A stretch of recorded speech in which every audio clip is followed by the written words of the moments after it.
నమస్తే, welcome to DY news. నేను KV. ముందుగా హెడ్లైన్స్.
దేశవ్యాప్తంగా జాతీయ కార్మిక సంఘాలు, అదేవిధంగా కిసాన్ సంయుక్త మోర్చా, వ్యవసాయ కార్మిక సంఘాలు ఇచ్చినటువంటి పిలుపులో భాగంగానే ఈరోజు ఆదోనిలో కూడా ఈ యొక్క కార్యక్రమం నిర్వహిస్తున్నాము.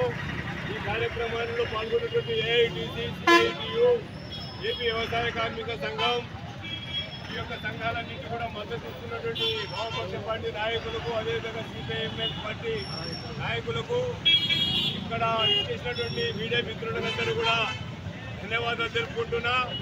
మరి ఈరోజు దేశంలో ఉన్నటువంటి బహుళ జాతీయ సంస్థలన్నింటినీ కూడా ప్రైవేట్ వ్యక్తులకు అప్పచెప్పడానికి నరేంద్ర మోడీ గారు పుట్టిన ప్రయత్నాలు కొనసాగిస్తున్నాడు.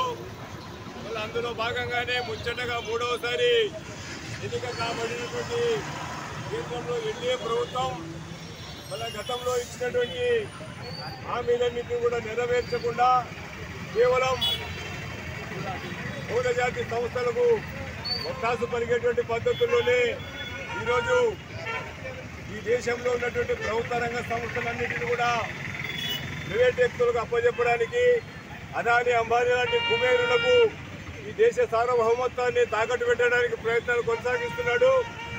ఏదేమైనప్పటికీ కూడా మరి ఈరోజు ముఖ్యంగా మన